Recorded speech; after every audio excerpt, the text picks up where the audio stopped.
Hello everyone, welcome to iQuanta. Today we'll be discussing how to improve your reading comprehension for CLAT. I'll be sharing some techniques and strategies which will help you sail through this section way pretty easily. So let us begin. The first important point being how to increase your reading speed. So if you have not been an avid reader in your school, I completely understand that it becomes a bit tough to read the dense passages of CLAT or to read the complex RCs which are there in your exams. But if you hadn't been an avid reader back then, that does not mean you cannot become one now. So, developing a reading habit is the first part where you should work upon, where you read anything and everything. To develop a reading habit, you have to be consistent and you should pick up anything you get your hands on and start reading to initially develop your reading comprehension skills, right? So, after you have developed a basic amount of reading habit that you are able to focus for 10 to 15 minutes, let's say, and the next part is to read from relevant sources. It's very important to read from the relevant sources like the editorials of major newspapers like Indian Express, The Hindu, or the Mint, or even the editorials given on the Aeon website or the Smithsonian magazine as well. So these are the very important sources from where the CLAT RCs are sourced from. So if you have a proper grasp of those editorials or topic, you would find it fairly easy to read the CLAT passages in your exams. So after you have developed a reading habit and you know the relevant sources, of course, avoiding the distraction becomes the next big thing, right? It's important that you're not easily distracted while reading through the passage. If you have the habit of checking your phone pretty often, try to avoid it. Find a quiet place room where you sit for let's say 15 to 30 minutes and just focus on the reading and grasping everything which is given in the passage. And adopting all this will help you immensely in increasing your reading speed. So after you increased your reading speed, the next important thing is to read from diverse genres. First important point here is that you do not fixate on a very particular genre. So let's say you enjoy reading science and technology passages, so you just continue to read the science passages only. That would not be fruitful to you at all because the CLAT will have passages from diverse genres. There will be business related articles, there will be legal based reasoning, there will be sports based reasoning, let's say. So it's important that you have a grasp of all of the topics which are available to you, because RCs of any topic can be asked in your CLAT exam, and you have to be familiar with almost all of them, right? So when you read through the diverse passages, you also enhance your vocabulary in the process as well, because you often find some jargons which are subject related words in the specific genre of an RC, and if you note them down and write their meanings and maintain a small booklet for it, and you keep on going through it from let's say every 15 days to 30 days, you will develop your vocabulary for your day to day use as well, and it will also help you grasp passages in a better way. So reading diverse genres becomes of utmost importance. So make sure you're reading the diverse genres of passages and not just fixated on a particular one. And the next important point is mastering the critical reasoning questions, because after you have read the passage, in the end CLAT is a time based exam and you have to solve the questions as well, right? So the most of the questions of your CLAT exam will be based on critical reasoning. So it is very important to understand the few topics which are there in the critical reasoning, like I mentioned them here: inference based questions, assumptions, conclusions, or strengthening weakening questions as well.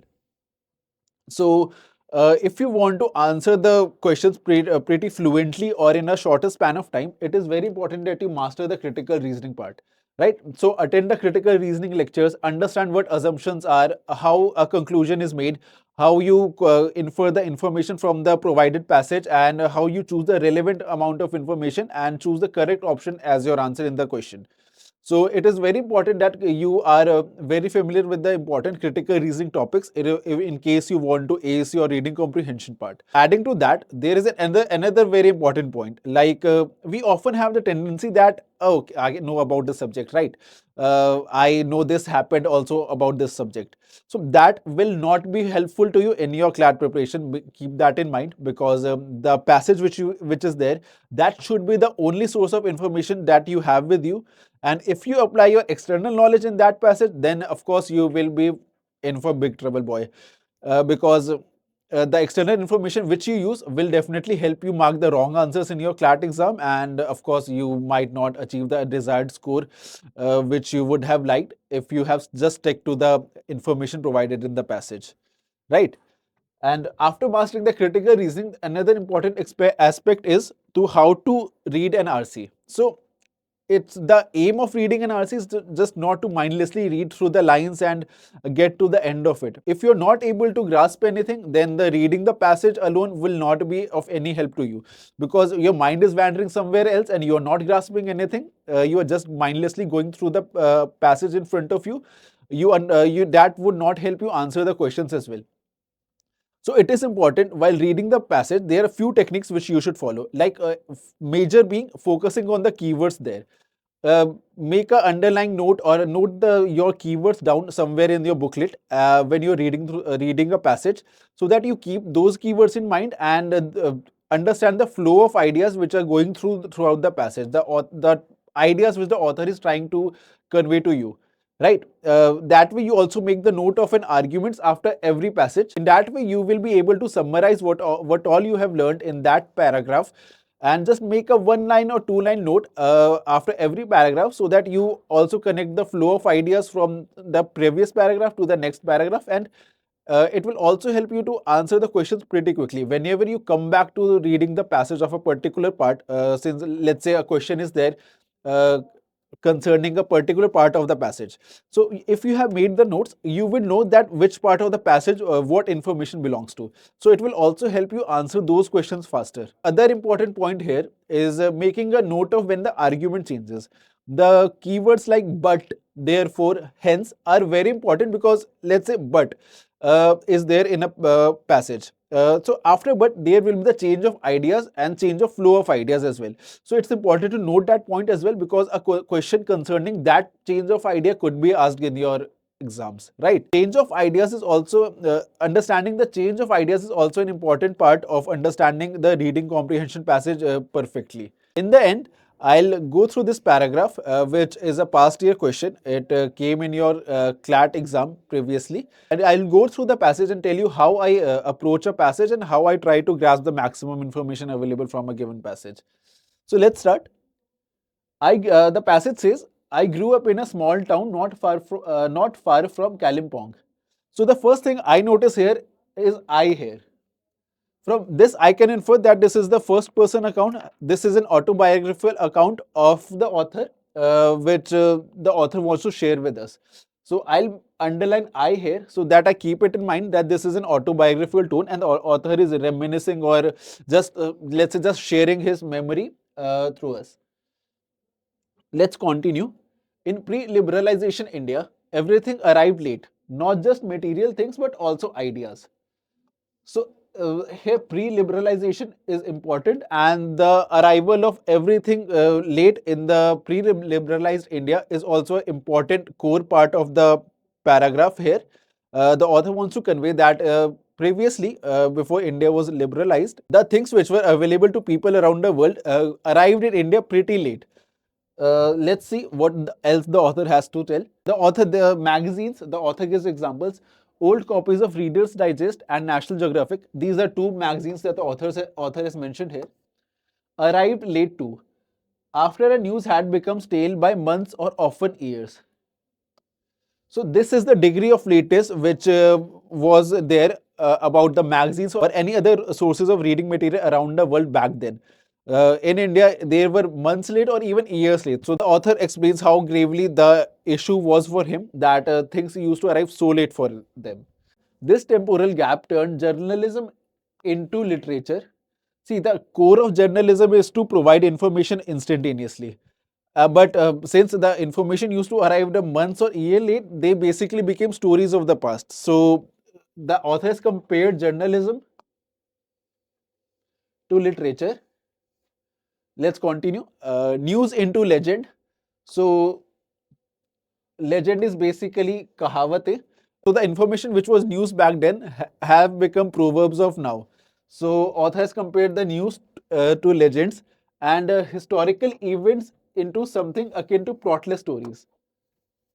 So the historical information which used to happen, like let's say month ago or years ago, are now just stories without any explanation or information available to it, because it might not even be relevant now, which it was back then, right? In the first 5 lines, I'll summarize what we have read. The author is explaining how grave the situation was, that in the pre-liberalized India, not much reading material was available, and whatever was available used to arrive months or years late as well. So there was a scarcity of instantaneous information back then. Let's continue and see what else the author has to say. But like those who knew no other life, we accepted this as the norm. So of course, author might be unhappy with it, but he doesn't really had a choice back then. So he was fine with it. Okay, I'll read it whenever the magazines arrive to me, right? So author had accepted it that he won't be able to read the information, the happenings around the world instantaneously, but he had no other option really. So he had to accept it. The dearth of reading material in towns and villages in socialist India is hard to imagine. And it produced two categories of people: those who stopped reading after school or college, and those, including children, who read anything they could find. So, this dearth of reading sources caused two types of people to develop in the pre liberalized India. The first one were who were just focused on the academic part and quit reading anything after school or college, and the other part of people was who could just can't get away with reading. So they read everything and anything they could get their hands on. The author shares a personal anecdote here again. I read road signs with the enthusiasm that attaches to reading thrillers. So author also shares a humorous anecdote here that he was so immersed in the reading part of his life that he even used to read the road signs very enthusiastically as if he was reading an thriller novel. Let's continue. When the itinerant Kabadiwala, the author has also explained who a Kabadiwala is, a collector of papers, magazines, and rejected things, visited the neighborhood. I rushed to the house where he was doing business.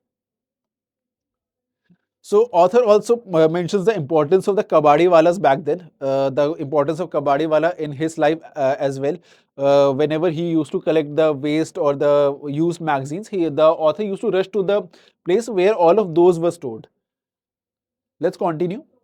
He bought things at unimaginably low prices from those who had stopped having any use for them. So the waste for people used to be a valuable thing to the kabadi wala, so he collected it at a very low price.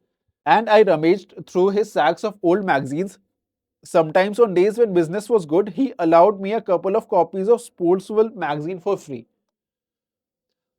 So author has also mentioned a third magazine here after the Reader's Digest and National Geographic, Sports World.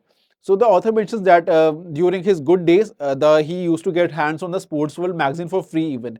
Whenever he used to scroll through the sack of papers or the waste magazines which the kabadi wala used to keep. I would run home and ignoring my mother's scolding. So this also shows that, of course, the focus on academics was very prevalent back then. So reading just anything like for fun was not much appreciated by the parents or the guardians of the children.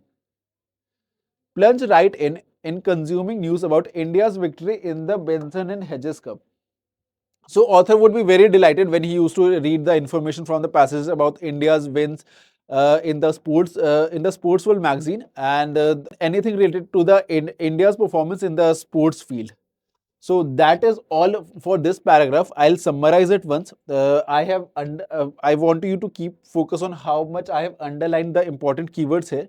When you are going back to the passage, you have to just read through the keywords again in case you're trying to find some information. That way, you will be able to answer your questions pretty well. So after I have read the passage, I will summarize it in 2 to 3 lines and max so that I remember the gist of it. So the here the author is sharing his autobiographical anecdotes about how in the pre-liberalized India there was a scarcity of reading material because everything used to arrive very late. And hence the Kabadi Wala turned out to be a true savior for the author because he was so into reading that he used to go through the waste material of other people to find something important to read. And given an example of the Sports World magazine as well, which he used to be very fond of to get in touch with the India's performance in the sports related fields. So that is the crux of this paragraph, and that is how you summarize it.